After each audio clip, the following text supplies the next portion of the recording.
Good afternoon. Perhaps each of us here can relate to this very common and famous line. I can forgive, but I cannot forget. Kinsay makarelate. Ako na siyang napasaylo, pero dili gyud makalimtan ang iyang gibuhat dinhi nako. Many of us feel that way, right? I myself even hear that in the confessional. Napasaylo na, pero dili makalimtan over my dead body. We forgive, but we cannot forget. Yes, we can forgive once, maybe even twice, but when the person hurts us again and again, forgiveness becomes very difficult. Lisod yod ang magpasaylo, bisan kausara gani. That is exactly the situation in today's gospel, my dear friends. When Peter asked Jesus, Lord, how often must I forgive? As many as 7 times? Why 7? Siguro nagunahuna si Pedro nga 7 times kay for the Jews, number 7 means perfection. Peter probably thinks that with that number 7, he is already being generous and perfectly forgiving.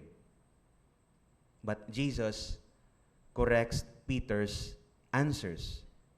Not 7 times, but 77 times. Jesus here is not giving a number to solve and calculate. In fact, in some translations, they use 7 times 7 times. Then we start to multiply 7 times 7, and we immediately get an answer 49. Therefore, what comes to mind, we conclude that 49 times we can forgive already. But that is not the case. Jesus here is teaching that forgiveness should not be limited or counted. Ang tinuod nga pagpasaylo, dili inihap o dili angay iphon. But this is where the gospel really becomes a challenge for all of us. Para nato, again, forgiving once is already hard.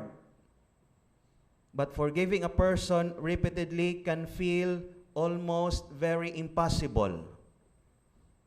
When the wound is repeated, anger would just become bigger and easily grows in our hearts. That is why Jesus today reminds us and gives us the parable of the servant who was forgiven with a huge amount of debt by his master, something he could never repay. And that same servant refused to forgive a fellow servant who owed him only, remember, only a small amount.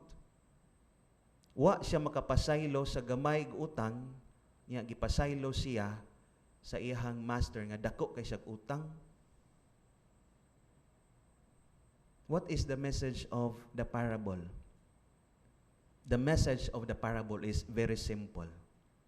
That servant who refused to forgive his fellow servant forgot the mercy he received earlier. Again, the problem here is forgetfulness. Kanabang malimot ta. Forgetfulness can lead us to sin. Nalimot ta nga una di itang napasaylo sa Ginoo. Nya dili ta makahibaw nga mopasaylo sa atong isig katao. This is our problem. This is our struggle, yes. We cannot truly forgive because we forget that we are forgiven first. We remember very clearly the wrongs other people have done to us. Dili ta malimot sa ilang mga sala, sa ilang mga nabuhat dinhi nato.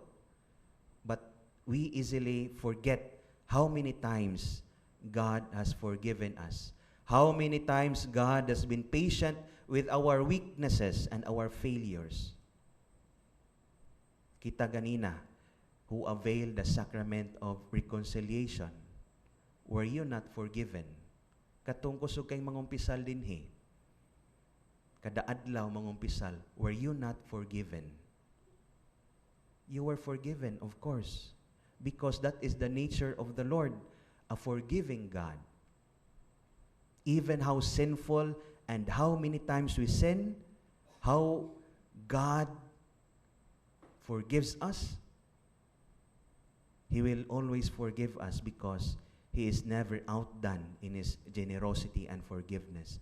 Bisan kapila pata, o bisan unsang orasa pata mo duol sa kumpisalan, we always receive the forgiveness of the Lord. Because, again, God is a forgiving God. And that is the message of God for all of us, my dear friends. Why He forgave us through the sacrament of reconciliation. Nganong gipasaylo tas Ginoo tungod kay He wants us to do the same. To learn to forgive others countlessly, because the act of forgiving is a godly character. Again, the act of forgiving is a godly character. So, my dear friends, today the gospel invites us to remember one thing.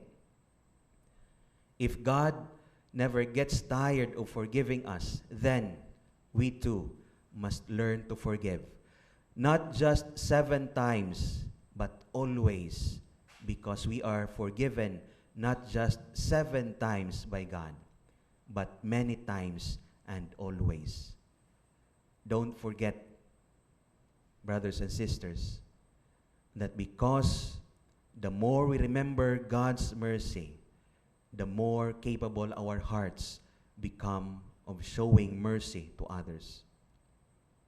To end, please be reminded what Jesus said in the Gospel of Matthew, chapter 6, verses 14 to 15. God said, "For if you forgive other people when they sin against you, your heavenly Father will also forgive you.